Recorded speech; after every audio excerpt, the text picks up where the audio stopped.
যাদেরকে বলা হয় ঘুষপেটিয়া, উইটোকা, যাদেরকে ডিটেনশন ক্যাম্পে ভরে মারতে চাইছে। এসআইআর করে এর পিছনে আছে আদানি আম্বানির মতো, এবং এর পিছনে আছে মারোয়ারি গুজরাটি ক্যাপিটাল পুঁজি সাম্রাজ্যবাদী অর্থনীতি আছে। ফলে গোটা বাংলা ভাবে পৃথিবীর সবচেয়ে বড় বন্ডেড লেবারের কারখানা।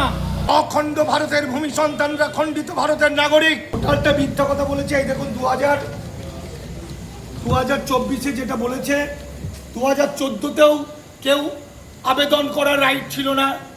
যাদের আবেদন করানো হচ্ছে তাদেরকে ধরার জন্য, মানে ইললিগাল মাইগ্রেন্ট পৃথিবীর কোনো জায়গায় নাগরিকত্বের আবেদন করতে পারে না, তাকে আগে শরণার্থীতে রূপান্তরিত হতে হয় বা পাসপোর্ট অ্যাক্ট ফরেন অ্যাক্টে ছাড় পেতে হয়।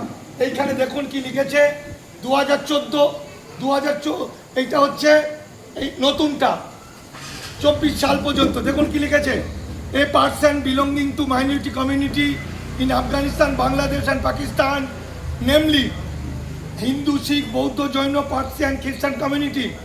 এইখানে আসল কথা, who are compel to seek shelter, যে আশ্রয় চাইতে বাধ্য হয়েছে in India due to religious persecution or fear of religious persecution and enter into India on before 31st December 2024-এর মধ্যে যারা আশ্রয় চাইতে বাধ্য হয়েছে, এই দেখুন আশ্রয় চাওয়ার কাগজ। এইটা হচ্ছে মিনিস্ট্রি অফ হোম, এখানে ওয়েবসাইটে লিখতে হয় এলটিভি। এটা আশ্রয় চাওয়ার যায়, যারা আশ্রয় চাইবে, সরকার যদি তাদের আশ্রয় দেয় তাহলে ভবিষ্যতে তারা নাগরিকত্বের আবেদন করতে পারবে। যদি আশ্রয় না দেয় তাহলে তারা হবে ঘোষিত বৈধ বিদেশি পাবে right to food, right two shelter, right to work, right two education.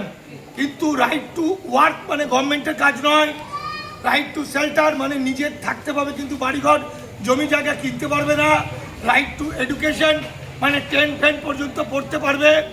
তারা যেহেতু এসআইআর এর নাম বাতিল হয়ে যাবে ভোটার কার্ড, তাহলে তারা পাসপোর্ট করতে পারবে না, ভিসা করতে পারবে না, তারা নাগরিক পরিষেবাগুলো পাবে না। অর্থাৎ কৃতদাসের মতো জীবনযাপন করতে পারবে। কিন্তু যদি এটাও না করে, এটা বলছে না বিজেপি, এটাও যদি আশ্রয় না চায়, কম্পেল টু সিক শেল্টার না চায়, তাহলে তার ডিটেনশন ক্যাম্প হবে এবং তার 10 লাখ টাকা ফাইন পর্যন্ত ফাইন, 7 বছর পর্যন্ত জেল। গত 4 এপ্রিল এই আইনটা হয়েছে। আইনটার নাম হচ্ছে ইমিগ্রেশন অ্যান্ড ফরেনার্স অ্যাক্ট, যেটা 1 সেপ্টেম্বর এই আইনটার রুল বেরোলো। যেদিন রুল বেরোলো পরের দিন সোনিয়া গান্ধীর বিরুদ্ধে অবৈধ অনুপ্রবেশকারী বলে মামলা করে দিয়েছে। কারণ সোনিয়াজি 1952 সালের পর থেকে যারা এসছে পাসপোর্ট ভিসা নিয়েই এসেছিলেন। আইনটা 1952, কিন্তু হয়তো তার কিছু টেকনিক্যাল ভুল ছিল। টেকনিক্যাল ভুল থাকার জন্য তাকে বলছে অবৈধ অনুপ্রবেশকারী হিসাবে দেশ ছাড়া করতে চাইছে।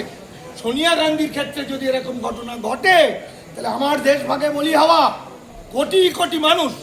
মারাত্মক বিষয় হচ্ছে বিজেপি 2003 সালে এই যে সিএ 2003 আইন করেছিল, ওই আইনে মহাশ্বেতা দেবী, ঋত্বিক ঘটক, উৎপল দত্ত, প্রতুল মুখোপাধ্যায়, মিঠুন চক্রবর্তী, নচিকেতা, এই ধরনের মানুষদের, শুভেন্দু অধিকারী, এই ধরনের মানুষদের আইনত ইললিগাল মাইগ্রেন্ট ঘোষণা করেছে। ফলে আজকে সারা পৃথিবীতে ভারতবর্ষের যে সুনাম, সেই সুনাম তার অর্ধেকের বেশি সুনাম এনে দিয়েছে এই ইললিগাল মাইগ্রেন্টগুলো, যাদেরকে বলা হয় ঘুষপেটিয়া, উইটোকা, যাদেরকে ডিটেনশন ক্যাম্পে ভরে মারতে চাইছে। এসআইআর করে 2002-এর পরের আবেদনের রাইট পাবে না 2 কোটির বেশি মানুষ। তার আগের প্রায় 2 কোটি প্লাস তারা বাতিল হবে। মোট 4 কোটি 4.5 কোটি বাতিল হবে। অর্থাৎ এটা দিয়ে যেটা হবে সেটা বাংলা এবং বাঙালি জাতিকে ধ্বংস করে, বাংলার জমি জায়গা দখল করে প্রায় বহু মানুষ অবাঙালিকে ঢুকিয়ে দেবে। এর পিছনে আছে আদানি আম্বানির মতো এবং এর পিছনে আছে মারোয়ারি গুজরাটি ক্যাপিটাল পুঁজি সাম্রাজ্যবাদী অর্থনীতি আছে। ফলে গোটা বাংলা ভাবে পৃথিবীর সবচেয়ে বড় বন্ডেড লেবারের কারখানা। আর আগামী 30 বছর পরে আজ ভারতবর্ষের 11 কোটি আছে যাযাবর, আরো 10 কোটি 20 কোটি যাযাবর তৈরি হবে 20 বছর পরে। কিন্তু সেই যাযাবরের সঙ্গে আজকের যাযাবরের পার্থক্য হলো 20 বছর পরে 30 বছর পরে যে যাযাবর আমরা দেখতে পাবো তারা বাংলায় কথা বলবে। তারা ওই যে ছেলে ঘুম হলো, পাড়া জুড়ালো, বরকি এলো দেশে বলবে, তারা কুমোর পাড়া গরুর গাড়ি বলবে। কারণ আমার ভারতবর্ষের, আমার বাংলার শ্রমজীবী দরিদ্র মানুষ, রেল লাইনের ধারে যারা থাকে, যারা দেশ ভাগে বলি হয়েছে, যাদের রক্ত ঘাম দিয়ে ভারত তৈরি হয়েছে, ভারতের ডেভেলপমেন্ট হয়েছে, ব্রিজ হয়েছে, রাস্তা হয়েছে, তাদেরকে আজকে কৃতদাস বানাচ্ছে। এবং একদিন তারা আজ থেকে কিছুদিন পরেই খেতে না পেয়ে অভাবের তাড়নায় ডিটেনশন ক্যাম্পে থেকে তারা কিন্তু যাযাবরে পরিণত হবে। এর বিরুদ্ধে দামাল বাংলা। আমাদের কেন ধরতে পারে না সেন্ট্রাল গভর্নমেন্ট? এত কেউ কিছু বললেই তো ধরে ফেলে, কারণ আমরা আইনের বাইরে কোনো কথা বলি না।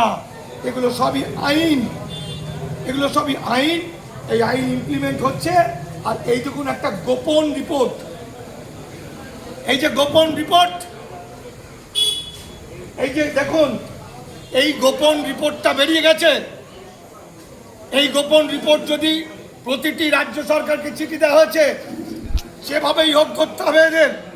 এই গোপন রিপোর্ট হিসাব করলে দেখা যাবে 4.5 কোটির বেশি বাঙালি চিরকালের জন্য দাস হচ্ছে। এই রিপোর্ট বুঝতে পারছেন? এই হচ্ছে ঘটনা। ফলে যত তাড়াতাড়ি পারা যায় এই কথা বাঙালিকে বলে দিতে হবে। বাংলার বাঙালি সমাজ তাড়াতাড়ি ঝড়ের গতিতে ছড়িয়ে দিতে হবে কথা। আপনারা সেই দায়িত্ব নিতে পারেন। আপনারা দেশপ্রেমিক, আপনারা সাংবাদিক, আপনারা যেন এই কথাগুলো মানুষের কাছে ছড়িয়ে দেন। আমার সংগঠন থেকে যে সাজেশন দেবো সেটা হচ্ছে সংবিধানের, বাবা সাহেব আম্বেদকরের সংবিধানের 6 ক। সেখানে বাবা সাহেব বলছেন, অখণ্ড ভারতের ভূমি সন্তানরা খণ্ডিত ভারতের নাগরিক। আমার যারা আজকে বেনাগরিক হচ্ছে, যাদের নাম থাকবে না এসআইআরে, তাদের ভাষা, তাদের সংস্কৃতি, তাদের খাদ্যাভ্যাস, তাদের পোশাক, তাদের আচরণ সমস্তটা ইন্ডিয়ান ইন্ডিয়ান ইন্ডিয়ান। তারা ভারতীয় ছিল, ভারতীয় আছে, ভবিষ্যতে ভারতীয় থাকবে। বিজেপি মানুক আর না মানুক, এই সত্যিটা মানুষকে জানিয়ে দেওয়াই আমাদের কাজ। আজকে পর্যন্ত যারা ভারতে বাস করছে তাদের প্রত্যেককে নিঃশর্ত নাগরিকত্ব দিতে হবে, কারণ তারাই এই ভারতবর্ষের আদিজন।